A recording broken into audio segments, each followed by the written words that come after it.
వర్షం ఆగినా రాజన్ ఇంటి పైకప్పు కప్పిన గడ్డితో కూడిన ఇంటి వసారాలో వర్షం ఇంకా ఆగలేదు. పైకప్పు గడ్డిలో ఎక్కడో అంటుకొని ఉన్న చివరి నీటి బొట్టు కూడా జారి ముంగిలిలో చిన్న చిన్న బుడగలు సృష్టించాయి. లోపల వంటగది నుండి కట్టుకున్న టీ యొక్క సుగంధం వ్యాపించింది. మను ఆవిరి పొగలు గ్లాసుతో వసారాకి వచ్చినప్పుడు అతని చెల్లెలు అను మురికి గుడ్డతో జన్నెలను తుడుస్తోంది. టీ అతను గ్లాసును ఆమె వైపు అందించాడు. ఆమె నవ్వుతో దాన్ని తీసుకుంది. నిన్న రాత్రి మంచి వర్షం కురిసింది కాదా అన్నయ్యా? వంటగదిలోని పాత్రలన్నీ నిండిపోయాయి. మను నవ్వాడు. ఆ నవ్వులో ఒక ప్రత్యేకమైన తళుకు ఉంది. అతని లోకం చిన్నది, కాని సంతోషం పెద్దది.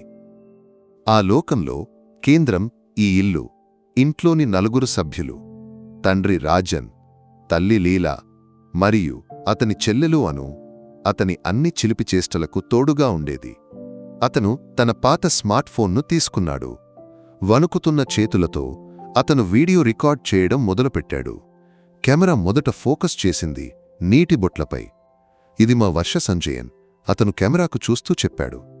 అతని స్వరంలో సిగ్గు, నిష్కల్మషత కలిసి ఉన్నాయి. వర్షం కురిస్తే మా ఇంట్లో ఒక ఉత్సవం లాంటిది. లీకయ్యే భాగంలో పాత్రలు పెట్టడం, తడిసిన పుస్తకాలను ఆరబెట్టడం. కాని ఈ వర్షంలో కూడా ఒక సుఖముంది. బయట చల్లగా, లోపల అమ్మ చేసిన వేడివేడి గంజి అను అతని వెనక నవ్వుతూ కెమెరా కోణంలో కనిపించింది. అన్నయ్య ఒక్కడే, ఆమె ఆట పట్టించింది. అది మన యొక్క ప్రారంభం. మనలోకం అనే యూట్యూబ్ ఛానల్ ఆరంభం. చెక్క పనిచేసే తండ్రి చేతులు చెక్కలో కవిత్వాన్ని సృష్టించడం, అమ్మ నదిలో ఉతికిన బట్టలను విరిచి ఆరబెట్టడం, పొలాల గట్టుమీద నడిచే యాత్రలు, ఊరిలోని పండగలు. అతని జీవితంలోని సాధారణ క్షణాలను అతను నాటకీయత లేకుండా రికార్డ్ చేశాడు. కెమెరా పట్టడానికి అను ఎడిట్ చేయడానికి సహాయం చేయడానికి స్నేహితుడు బిజు ఉన్నారు. మొదట్లో ఎవరూ చూడలేదు. 100 మంది వీక్షకులు చేరినప్పుడు వారు ఇంట్లో పాయసం చేశారు. 1000 దాటినప్పుడు మను తండ్రి చేతిలోంచి 100 రూపాయలు తీసుకుని అనుకు ఒక జత కమ్మలు కొనిచ్చాడు. నీవే నా అదృష్టం, అతను ఆ కమ్మలను ఆమె చెవిలో పెట్టిస్తూ చెప్పాడు. అతని నిజాయితీని ప్రజలు క్రమంగా గుర్తించడం మొదలుపెట్టారు. నగరంలోని కాంక్రీట్ భవనాలలో ఊపిరాడక జీవించే చాలామందికి మనుగ్రామం, అతని జీవితం ఒక చల్లని గాలిలా అనిపించింది. అతని ఛానల్కు వీక్షకులు పెరిగారు. సబ్స్క్రైబర్లు వేల నుండి లక్షలకు చేరుకున్నారు.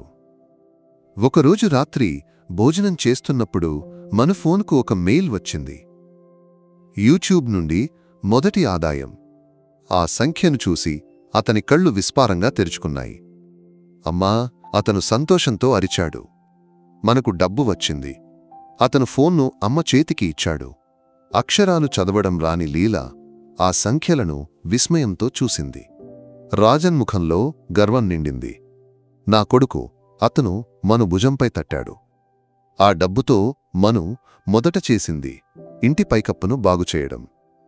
తరువాత అమ్మకు గ్యాస్ స్టవ్, తండ్రికి కొత్త పనిముట్లు అనుకు ఆమె కోరుకున్న కొత్త స్మార్ట్ ఫోన్ కొనిచ్చాడు.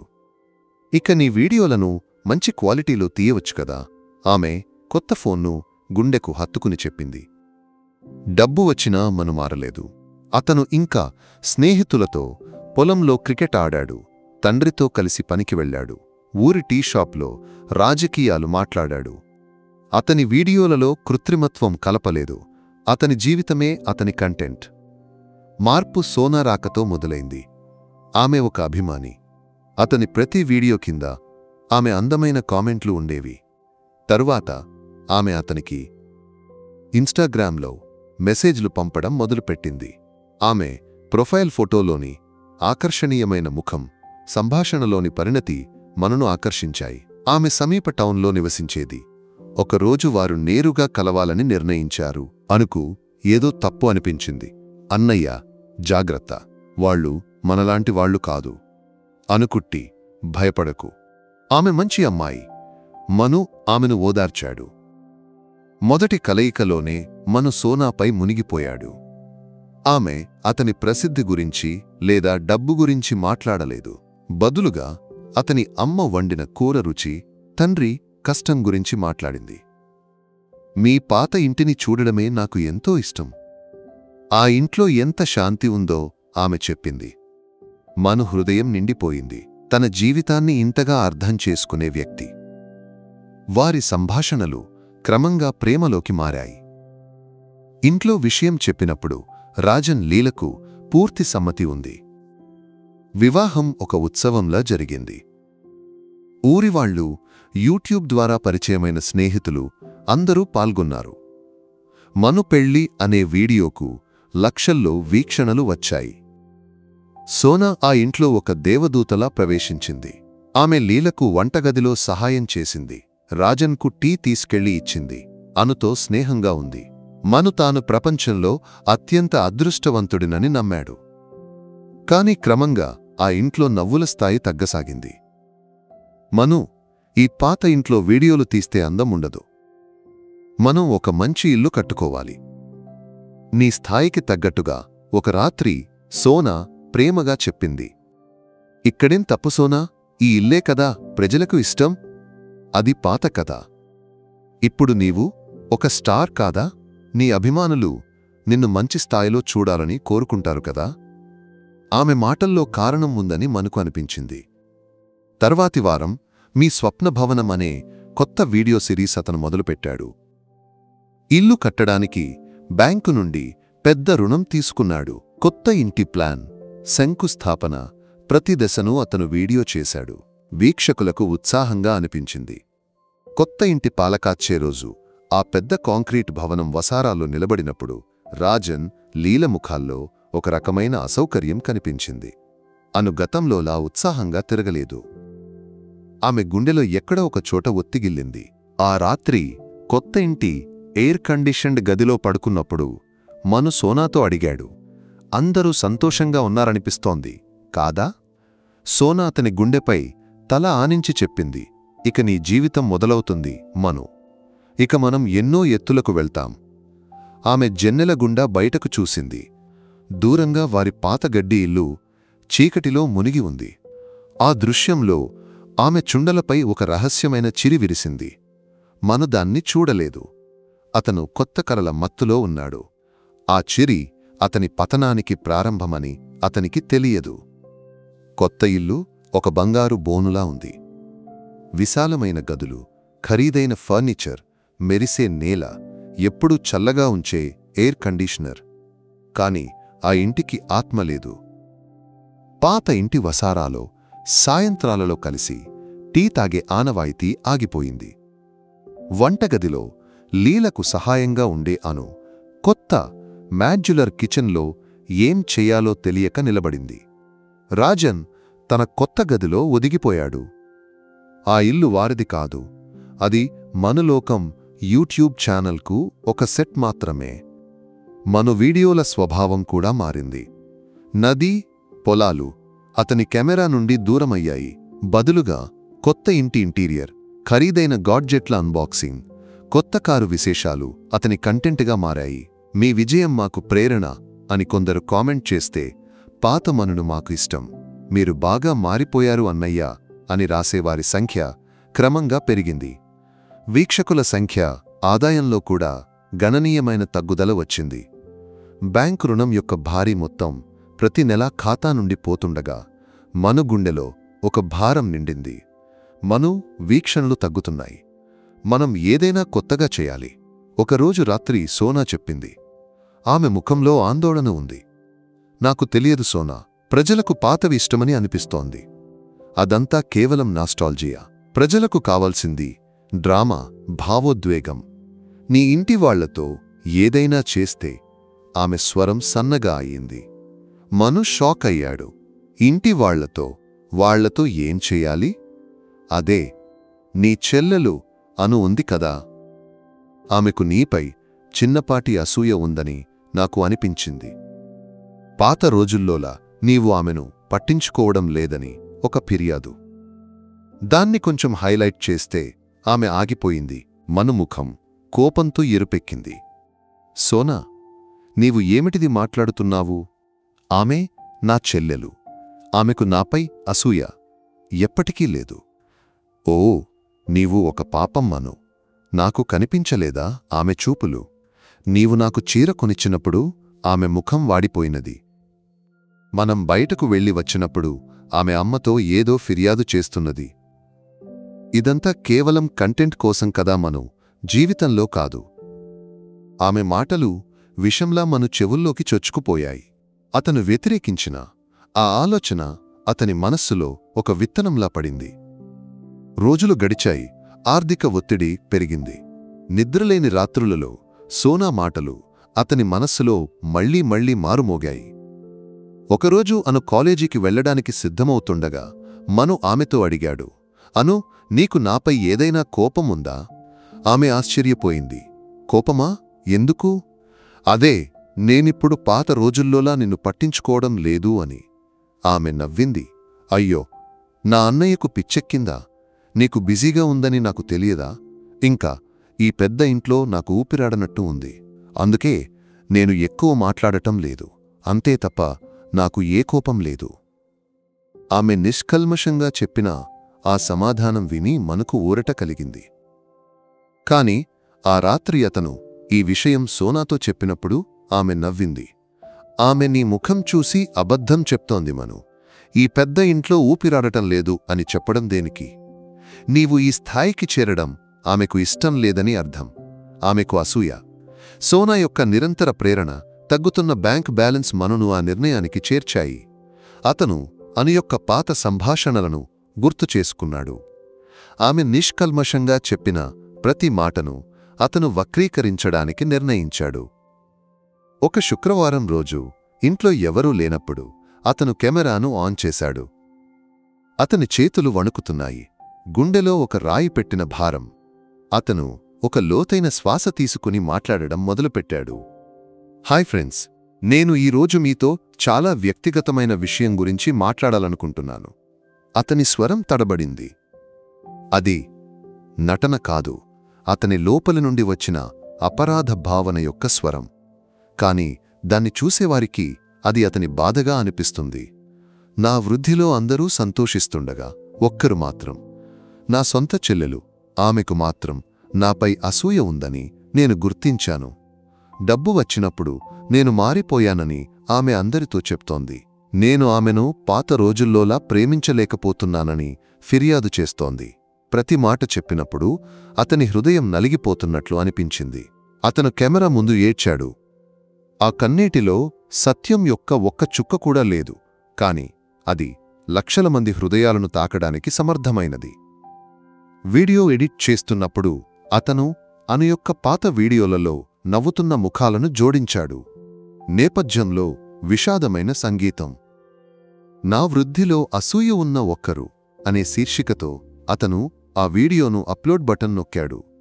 ఆ క్షణంలో అతని ఫోన్కు బ్యాంకు నుండి ఒక మెసేజ్ వచ్చింది. ఈ నెల ఈఎంఐ చెల్లించమని గుర్తు చేసే సందేశం.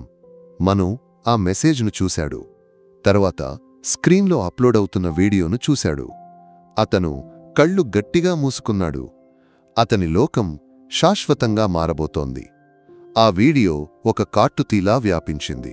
కొన్ని గంటల్లోనే కేరళ సోషల్ మీడియా లోకం ఆ వీడియో గురించి చర్చించడం మొదలుపెట్టింది. కామెంట్ బాక్స్ ఒక యుద్ధభూమిలా మారింది. సొంత చెల్లెలి బాధను అర్థం చేసుకున్నాడు. డబ్బు వచ్చినప్పుడు తోడుగా ఉన్నవారికి అసూయ వస్తుంది, అది సహజం అని కొందరు మనును ఓదార్చారు. ఇది నమ్మలేను అను ఒక పాపం అమ్మాయి. డబ్బు కోసం నీవు ఏదైనా చేస్తావా అని మరికొందరు అతనిపై విరుచుకుపడ్డారు. విమర్శనల కంటే వీక్షకుల సంఖ్యలో వచ్చిన కుతిప్పే మనును సోనాను ఉత్సాహపరిచింది.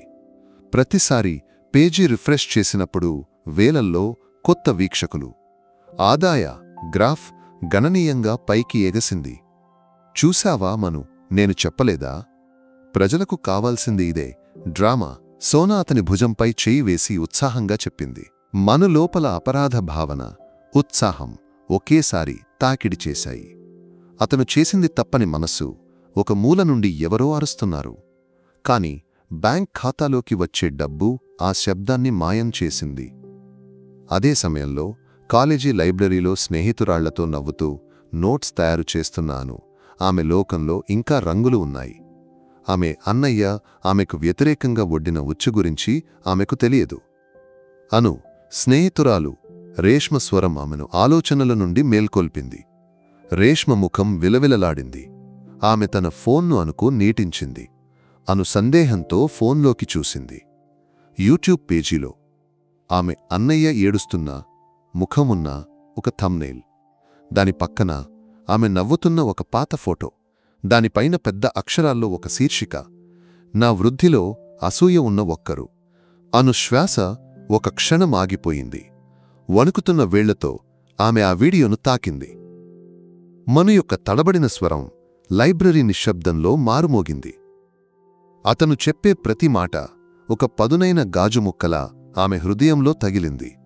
ఆమె తమాషాగా చెప్పిన విషయాలు, నిష్కల్మషంగా పంచుకున్న ఆందోళనలు అన్నీ ఒక నేరస్తుని కుమ్మక్కు అంగీకారంలా అతను ప్రపంచం ముందు ప్రదర్శించాడు. చుట్టూ అంతా తిరుగుతున్నట్లు ఆమెకు అనిపించింది. స్నేహితురాళ్లు ఆమెను పట్టుకోవడానికి ప్రయత్నించినా ఆమె తప్పించుకుంది. కన్నీళ్లను ఆపలేకపోయింది. పుస్తకాల మధ్య నుండి పరిగెత్తుతూ ప్రజలు ఆమెను సహానుభూతితో, ఆశ్చర్యంతో చూస్తున్నారు. ఆమె ఒక్క క్షణం అక్కడ నిలవలేదు. కాలేజీ మెట్లు దిగి ఆమె ఇంటికి పరిగెత్తింది. అను ఇంటికి చేరినప్పుడు లీల ముంగిల్ని ఊడ్చుకుంటోంది. తన కూతురు రూపం చూసి ఆమె షాక్ అయింది. విలవిలలాడిన ముఖం, ఏడ్చి ఎర్రబడిన కళ్ళు, విరిగిన జుట్టు. ఏమైంది అమ్మా? ఆమె పరిగెత్తి వెళ్ళి ఆమెను పట్టుకుంది. అను ఏమీ మాట్లాడలేదు. అమ్మను తోసేసి ఆమె తన గదిలోకి పరిగెత్తి తలుపు వేసుకుంది. ఆ మంచం మీద మునిగి పడుకుని ఆమె పొట్టిగా ఏడ్చింది. సొంత అన్నయ్య, తాను ప్రాణంతో సమానంగా ప్రేమించిన తన హీరో అయిన అన్నయ్య ఇది ఎందుకు చేశాడు? విషయం తెలియక లీల తలుపు తట్టి పిలిచింది. అప్పటికే పొరుగింటి సుమతి పరిగెత్తుకుంటూ వచ్చింది. లీలా, నీకు తెలుసా? నీ కొడుకు యూట్యూబ్లో పెట్టిన వీడియో చూశావా? ఆమె తన ఫోన్ను లీలకు అందించింది. రాజన్ పని ముగించి వచ్చినప్పుడు చూసింది ముంగిలిలో ఫోన్లోకి చూస్తూ తరిచి నిలబడిన లీలను. లోపల నుండి అని యొక్క సన్నని విలపన వినిపించింది. విషయం తెలిసినప్పుడు ఆ తండ్రి గుండె చీలిపోయింది. అతను ఆ వీడియోను పూర్తిగా చూశాడు. చూసి ముగించినప్పుడు అతని చేతులు గట్టిగా బిగుసుకున్నాయి. ఆ సాయంత్రం పెద్ద సంతోషంతో ఒక పెట్టె మిఠాయితో మను, సోనా ఇంటికి వచ్చారు. వీడియో విజయాన్ని జరుపుకోవడానికి. కాని వారిని స్వాగతించింది శ్మశాన నిశ్శబ్దం. హాల్ మధ్యలో రాజన్ నిలబడి ఉన్నాడు. అతని కళ్ళు నిప్పులా ఎర్రబడ్డాయి. ఏమిటిది? అతను మనకు ఫోన్ను చూపిస్తూ అడిగాడు. అతని స్వరం కఠినంగా ఉంది. మను తడబడ్డాడు. నాన్న, అది ప్రజలను ఆకర్షించడానికి ఒక కంటెంటా? రాజన్ గర్జించాడు. సొంత చెల్లెలిని, నీ రక్తాన్ని ప్రపంచం ముందు ఒక అసూయపరురాలిగా చిత్రీకరించి నీకది కేవలం కంటెంటా? ఆమె ఆ గదిలో జీవోత్సవంలా పడుకుని ఉంది. నిన్ను గర్వంగా భావించిన ఈ తండ్రి తలను నీవు వంచావు, ద్రోహి. అంకుల్, ఇందులో ఇప్పుడు ఏమిటి ఇంత చెప్పడానికి? మను నిజం చెప్పాడు కదా? సోనా మధ్యలో చొరబడింది. రాజన్ ఒక తుఫానులా సోనా వైపు తిరిగాడు. ఆపు! నీవు ఈ ఇంట్లో అడుగుపెట్టినప్పటి నుండి మా శాంతి పోయింది. నా కొడుకును డబ్బు కోసం ఏదైనా చేసే ఒక దెయ్యంగా మార్చినది నీవు. అతను మనుకు వేలు చూపించాడు. ఈ నిమిషం నీవు ఆ వీడియోను డిలీట్ చేయాలి. ఆ తర్వాత నీ చెల్లెలి కాళ్లు పట్టుకుని క్షమాపణ చెప్పాలి. తండ్రి ఆగ్రహం, సోనా యొక్క ప్రేరణ మధ్యలో మను ఒక క్షణం నిలబడ్డాడు. తర్వాత అతను నిర్ణయించాడు. లేదు, నేను డిలీట్ చెయ్యను. అతను తిరిగి అరిచాడు. మీ ఎవరికీ నన్ను లేదా నా కష్టాలను అర్థం చేసుకోలేరు. ఈ ఇంటి కోసం రాత్రింబవళ్లు తిరిగే నాకు ఇక్కడ ఏ విలువ లేదు. ఎప్పుడూ నిందించడానికి మాత్రమే. అతను సోనా చెయ్యి పట్టుకుని బయటకు నడిచాడు. రా సోనా, వెళదాం. మనలను అర్థం చేసుకునేవారు బయట ఉన్నారు. కారులో ఎక్కినప్పుడు మను కళ్ళు నీటితో నిండాయి. అది అపరాధ భావన వల్ల కాదు, తనను ఎవరూ అర్థం చేసుకోవడం లేదని అహంకారం వల్ల. సోనా అతని చేయిని గట్టిగా పట్టుకుంది. విచారించకు మను. వాళ్లకు నీపై ప్రేమ లేదు, నీ డబ్బుపై ఉంది. మనం దీన్ని నిరూపించాలి. ప్రజలకు ఇప్పుడు తెలియాల్సింది అను నిజంగా ఎవరని. ఆమె ప్రేమికుడు రాహుల్ ఉన్నాడు కదా, అతని గురించి మనం కొంచెం విచారిద్దామా? ఆ మాటలు మను లోపలి చివరి మంచితనాన్ని కూడా ఆర్పివేశాయి. తన నిరపరాధిత్వాన్ని నిరూపించడానికి, తాను చెప్పిందే సత్యమని స్థాపించడానికి అతను మరో ఒక్క చతికి సిద్ధమయ్యాడు. సొంత చెల్లెలి జీవితాన్ని పణంగా పెట్టి చేసే ఒక పెద్ద చతికి. ఆ తర్వాత మను కెమెరా ముందు కూర్చున్నాడు. ఈసారి అతను ఏడవలేదు. బదులుగా అతని ముఖంలో ఒక అమరవీరుని భావం కనిపించింది. స్నేహితులారా, నా హృదయం బద్దలైన స్థితిలో మీతో మాట్లాడుతున్నాను. నా సోదరి గురించి చెప్పినప్పుడు చాలామంది నన్ను నమ్మలేదు. నన్ను దూషించారు. కాని నిజం ఇదే.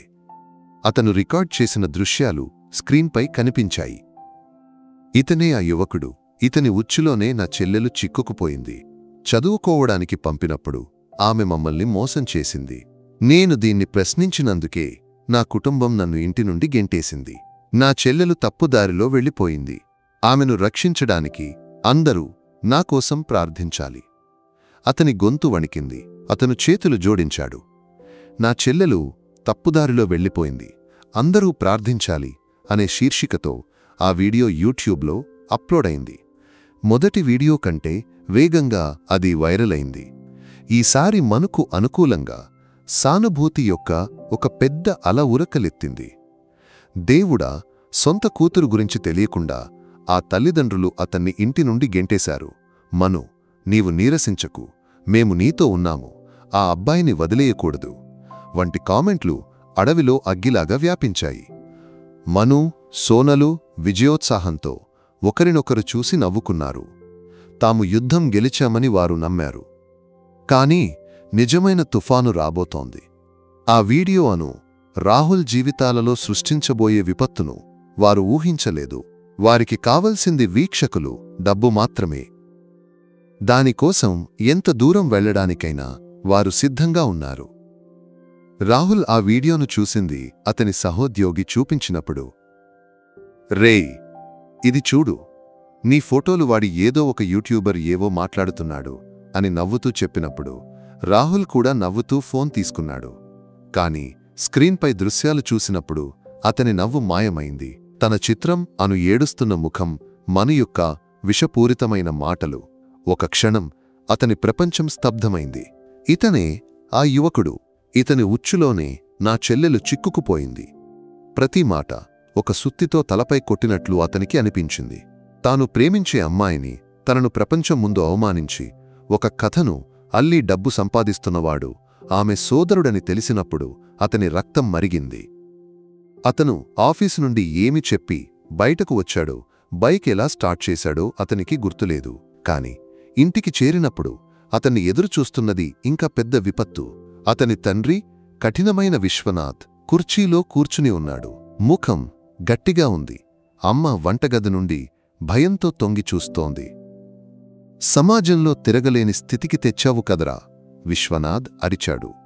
ఏదో ఒక ఇంట్లోకి అడ్డంగా తిరిగే అమ్మాయిని కనిపెట్టావా? ఆమె సోదరుడు ఆమె గురించి ప్రపంచానికి చెప్పినప్పుడు ఆ కుటుంబం యొక్క స్థాయిని ఊహించవచ్చు. నాన్నా, మీరు అనుకుంటున్నట్లు కాదు అను ఒక నిష్కలంకమైన అమ్మాయి. ఆమె సోదరుడు మాట్లాడకు. విశ్వనాథ్ చెయ్యి ఎత్తాడు. ఆ బంధం ఇక్కడితో ముగిసింది. ఇక మీదట ఆ అమ్మాయినో ఆమె కుటుంబాన్నో సంప్రదించే ప్రయత్నం చేస్తే నీవు ఈ ఇంటి గడప దాటాలి. అదే సమయంలో రాజన్ ఇంట్లో ఆ వార్త ఒక పిడుగులా పడింది. ఆ వీడియో చూసిన క్షణం ఆమె నీరసించి నేలపై కూలిపోయింది. ఆమె చివరి ఆశ కూడా అస్తమించింది. సొంత సోదరుడు తనను ఒక వేటమృగంలా వెంబడించి జీవితాన్ని నాశనం చేయడానికి బయలుదేరాడు. రాజన్ యొక్క నియంత్రణ పూర్తిగా కోల్పోయింది. అతను మనును పిలిచాడు. ఓరి దుర్మార్గుడా, నా బిడ్డను చంపాలని నిర్ణయించావా? నిన్ను నేను. అతని మాటలు మధ్యలో ఆగిపోయాయి. మరోవైపు మను ఏమాత్రం కంగారు పడలేదు. నాన్నా, మీరు నిజం అర్థం చేసుకోవాలి. నేను ఆమెను రక్షించడానికి ప్రయత్నిస్తున్నాను. రక్షించడానికా? రాజన్ అరిచాడు. ఆమె జీవితాన్ని నాశనం చేసి రక్షిస్తున్నావా? నీవు ఇక నా కొడుకు కాదు. నీ ముఖం కూడా నాకు చూడాల్సిన పనిలేదు. అతను ఫోన్ను విసిరేశాడు. అయితే రాహుల్ ఊరకునే స్థితిలో లేడు. అవమానం, కోపంతో అతని సమతుల్యం కోల్పోయింది. అతను బైక్ తీసుకుని మను యొక్క కొత్త ఇంటికి వేగంగా వెళ్లాడు. గేట్ను తోసుకుని లోపలికి పరిగెత్తాడు. మను, సోన విజయలహరిలో టీ తాగుతూ ఉన్నారు. రాహుల్ యొక్క రౌద్ర రూపాన్ని చూసి వారు ఒక క్షణం ఆశ్చర్యపోయారు. నీవు ఎలాంటి మనిషివిరా? రాహుల్ మను షర్ట్ కాలర్ను పట్టుకున్నాడు. సొంత చెల్లెలు జీవితాన్ని వాడుకుని యూట్యూబ్లో డబ్బు సంపాదిస్తున్నావా? ఆమె నీకు ఏం హాని చేసింది? మను అతన్ని తోసివేయడానికి ప్రయత్నించాడు. నా ఇంటి విషయంలో జోక్యం చేసుకోవడానికి నీవు ఎవరు? నీ ఇల్లా? నీకు కుటుంబం ఉందా? రాహుల్ గట్టిగా కొట్టాడు. అది ఒక పేలుడు లాంటిది. వారు ఒకరినొకరు తోసుకున్నారు. సోన భయపడి అరవడానికి బదులు తెలివిగా తన మొబైల్ ఫోన్ తీసి వీడియో రికార్డ్ చేయడం మొదలుపెట్టింది. ఆమె కెమెరాలో చిత్రీకరించినది హింసాత్మక ప్రేమికుడు మనను దాడి చేస్తున్న దృశ్యాలు. గొడవ, గందరగోళం శబ్దాలు విని పొరుగువారు పరిగెత్తుకొచ్చారు. వారు రాహుల్ను పట్టుకుని వేరు చేశారు. చొక్కా చిరిగి పెదవుల నుండి రక్తం ఒలికిపోతున్న మనును అందరూ చూశారు. సోనా ఏడుస్తూ అందరితో చెప్పింది, నా భర్తను అతను చంపడానికి ప్రయత్నించాడు.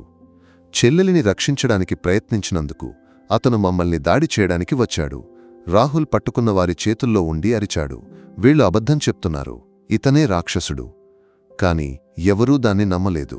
చిరిగిన బట్టలతో నిలబడిన మను బాధితుడుగా, కోపంతో ఉన్న రాహుల్ విలన్గా మారాడు. ఆ రాత్రి మను యొక్క ఛానల్లో కొత్త వీడియో కనిపించింది. సత్యం చెప్పినందుకు నన్ను, నా భర్తను చెల్లెలి ప్రేమికుడు ఇంట్లోకి వచ్చి దాడి చేశాడు అని సోన ఏడుస్తూ చెప్పిన పరిచయంతో. ఆ తర్వాత రాహుల్ మనును దాడి చేస్తున్నా ఎడిట్ చేసిన దృశ్యాలు. సోషల్ మీడియాలో మనుకు మళ్లీ సానుభూతి అలా ఉద్భవించింది. కాని ఈసారి మరో గొంతు కూడా ఉద్భవించింది. ప్రముఖ యూట్యూబర్లు, సామాజిక విశ్లేషకులు మను కథలో అనుమానం వ్యక్తం చేయడం మొదలుపెట్టారు. ఒక సోదరుడు ఎప్పటికీ సొంత చెల్లెలి వ్యక్తిగత దృశ్యాలను ఇలా పబ్లిక్ చేయడు. ఒక ప్రముఖ వ్లాగర్ లైవ్లో చెప్పాడు. ఇక్కడ బాధితురాలైనది ఆ అమ్మాయి. నిజం ఏమిటో మనం తెలుసుకోవాలి. #JusticeForAnu అనే హ్యాష్ట్యాగ్ ట్విట్టర్లో నెమ్మదిగా ట్రెండ్ అవసాగింది. మను కథలోని అసంగతతలను ప్రజలు చర్చించసాగారు. రాజన్ ఇంట్లో అను పూర్తిగా మౌనంలోకి జారిపోయింది. ఆమె భోజనం చేయడం లేదు, ఎవరితోనూ మాట్లాడడం లేదు. ఆమె కళ్ళు శూన్యంగా ఉన్నాయి. కూతురు స్థితిని చూసి రాజన్ ఒక నిర్ణయం తీసుకున్నాడు. ఇక ఏడవటం వల్ల ప్రయోజనం లేదు. ఒక తండ్రి స్థానంలో నిలబడి దీనికి ఒక అంతం చూడాలి. అతనికి మనుపై కోపం కాకుండా సానుభూతి కలిగింది. డబ్బు, ప్రశస్తి కోసం ఆత్మను కోల్పోయిన తన కొడుకును గుర్తు చేసుకుని ఆ తండ్రి హృదయం వేదనించింది. అతను ఒక పాత షర్ట్ తీసుకొని బయటకు బయల్దేరాడు. లక్ష్యం మను ఇల్లు. కాని ఈసారి అది ఒక తండ్రి యాత్ర, ఒక న్యాయవాది యాత్ర కాదు.